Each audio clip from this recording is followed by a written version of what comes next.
Bonjour à tous et bienvenue sur Easily Bourse, la chaîne qui t'aide à investir. Comme broker, personnellement, j'utilise Trade Republic pour mon CTO et Boursobank pour mon PEA qui offre de mignons petits bonus à l'inscription en utilisant les liens présents sous la vidéo. Aujourd'hui, je te retrouve pour l'analyse express de la société Safran, ticker SAF. L'entreprise issue du rapprochement de la Sagem et de la Snecma en 2005 est un groupe international de haute technologie. Safran est un équipementier de premier rang dans les domaines de l'aéronautique, de l'espace et de la défense. Safran est aussi un groupe international qui réalise 19,4% de son chiffre d'affaires en France, 24% en Europe, 34,8% aux Amériques, 13,2% en Asie et Océanie et 8,6% en Afrique et Moyen-Orient.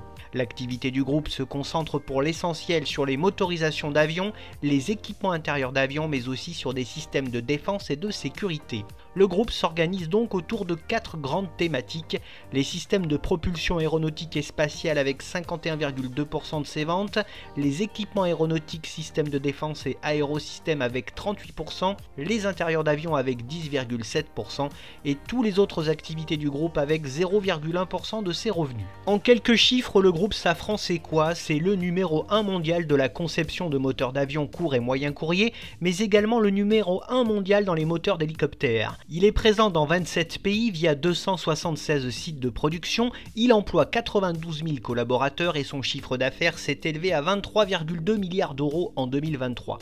Côté actionnariat, le principal actionnaire de Safran n'est autre que l'État français, avec 11,23% des parts du groupe, car Safran est aussi un groupe stratégique de défense. Vient ensuite le regroupement de parts des anciens employés de la Sagem, qui représente 6,13% du capital. Ce dernier est issu de la fusion des entités Snecma et Sagem, qui ont donné naissance à Safran. Le groupe est actuellement dirigé par Olivier Andriès, directeur général depuis 2021. Voyons maintenant ensemble les principaux fondamentaux du groupe. Voici tout d'abord son cours de bourse lors de ces 5 dernières années.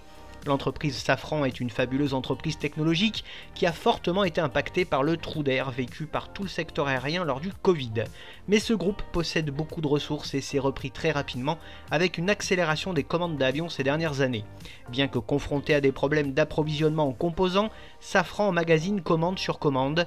Dans ce contexte, son cours enregistre une très belle performance de plus 42,2% en un an et un gain de 3,3% lors de ces 6 derniers mois. Son résultat d'exploitation est en forte hausse en 2023 et devrait continuer de progresser en 2024. Il connaît même une croissance exponentielle depuis 2021.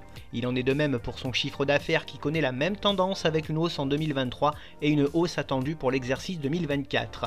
Sa rentabilité via son retour sur capitaux propres est en forte progression. Elle est voisine des 18,45% en 2023 et devrait flirter avec les 24% en 2024. Le groupe n'est pas endetté et présente une très belle trésorerie qui ne cesse de se renforcer et devrait avoisiner le milliard d'euros en 2024. Son free cash flow est stratosphérique en 2023, il se situe en 2023 et 2024 à proximité des 3 milliards d'euros, ce qui est juste époustouflant.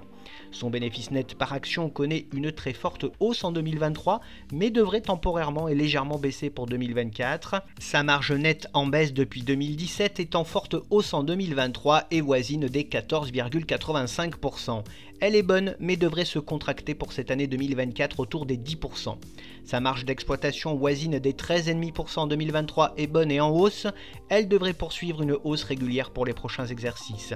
Son PER est très élevé par rapport à la moyenne de son secteur. Le titre est actuellement fortement valorisé à ce prix-là. Concernant sa droite de régression, nous observons que le titre évolue en ce moment juste en dessous. Il transite au voisinage proche de sa valeur théorique. En comparant son cours à l'indice Lyxor UCITS 440, l'on constate que le titre a tendance à sous-performer globalement l'indice depuis déjà un bon moment. Le groupe Safran offre une redistribution correcte à ses actionnaires avec une moyenne de 45 à 55%. Safran reverse un petit dividende de 2,20 € en 2024, mais il est non fiable puisque coupé en 2020.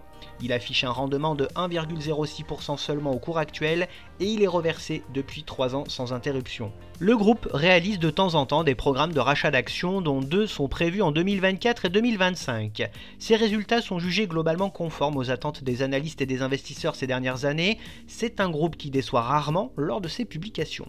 La société Safran est une entreprise très innovante qui réinvestit massivement dans la recherche et développement depuis déjà 2021. La société est très suivie par les analystes qui sont néanmoins assez partagés sur le titre. L'objectif de cours moyen est fixé à 229 € et celui de cours haut à 260 €, ce qui est à sa portée à moyen terme. Synthétisons tout cela, l'activité du groupe présente un potentiel de croissance important pour les années à venir. Le groupe bénéficie d'une situation financière très solide avec une belle profitabilité et une trésorerie bien copieuse. Toutefois, le potentiel de son bénéfice net par action paraît limité et sa valorisation est très élevée, ce qui n'en fait pas une opportunité. Passons maintenant aux atouts de ce groupe. Safran est un leader mondial incontesté des moteurs d'avion civils, c'est également le numéro 1 mondial des moteurs d'hélicoptères. La société possède une forte capacité d'innovation dans les nouvelles technologies. Le groupe a su nouer au fil du temps de nombreux et très beaux partenariats stratégiques avec de grandes compagnies aériennes et de grands constructeurs. La société améliore sans cesse sa rentabilité grâce à ses activités de service très lucratives. Son carnet de commandes bien rempli lui assure une belle visibilité. Le groupe possède un portefeuille de nombreux brevets déposés devenus très rentables au fil du temps. Safran communique de façon très transparente et régulièrement sur sa stratégie de croissance. C'est un groupe très bien diversifié dans ses activités et géographiquement parlant. Et enfin, ses résultats et son bilan financier sont hyper robustes. Côté faiblesse du groupe, elles peuvent être assez handicapantes. Malheureusement, Safran est très sensible au climat économique dans l'aérien et à la bonne santé des compagnies aériennes. Sa rentabilité est mise à mal par de fréquents investissements fort coûteux. Les problèmes de retard de livraison sur le Boeing 737 MAX sont un manque à gagner important. La cadence de production est toujours ralentie par les ruptures constatées au niveau de sa chaîne d'approvisionnement. Le groupe est confronté à une concurrence très élevée et à des contraintes réglementaires importantes. Et enfin, l'État français est malheureusement le premier actionnaire de ce très beau groupe avec un important pouvoir décisionnel. Pour terminer, quelle est donc mon opinion sur ce groupe? Safran est un leader mondial dans ses spécialités et c'est aussi un magnifique équipementier aéronautique. C'est un fleuron français aux très beaux fondamentaux et possédant une énorme réserve de cash. Son très bon carnet de commandes lui assure une excellente visibilité de plus de 6 ans. Côté investissement, personnellement je n'ai pas investi dans Safran, attendant désespérément un point d'entrée depuis plusieurs mois. Le retour aux actionnaires est assez faible et attention car l'État français a un poids décisionnel très important et le titre se paie relativement cher. Un retour sous les 188 voire 150 € serait très intéressant pour viser les 230 puis les 260 €. Bien entendu, cette vidéo ne reflète que mon propre ressenti et n'est sûrement pas un conseil d'investissement ni d'achat ou de vente. Je n'encourage donc personne à investir dans ce titre sans avoir étudié de près ses fondamentaux. Comme tu l'as peut-être déjà remarqué, afin de réaliser toutes mes vidéos, j'utilise énormément le site Zone Bourse qui n'est autre que le leader de l'information financière avec plus d'1 million d'investisseurs. Sur Zone Bourse, tu trouves toutes les informations nécessaires à n'importe quel boursicoteur et si tu veux bénéficier de formations premium, analyser, recevoir des rapports financiers et surtout avoir accès aux 3 portefeuilles Europe, US et Asie très performants, mais aussi à l'un des stock screeners les plus puissants du marché, alors rejoins-moi, profite jusqu'à 25% de réduction sur ton abonnement via le lien présent dans la description de la vidéo. Bref, n'oublie pas de liker la vidéo si elle t'a plu et à t'abonner à la chaîne. Pour te tenir au courant de toutes les dernières nouveautés de mes investissements, tu peux également me retrouver sur Facebook, Twitter, Instagram et sur le site Moning. Je te retrouve avec plaisir prochainement pour de nouvelles analyses et n'oublie pas en attendant qu'investir, c'est préparer ton avenir.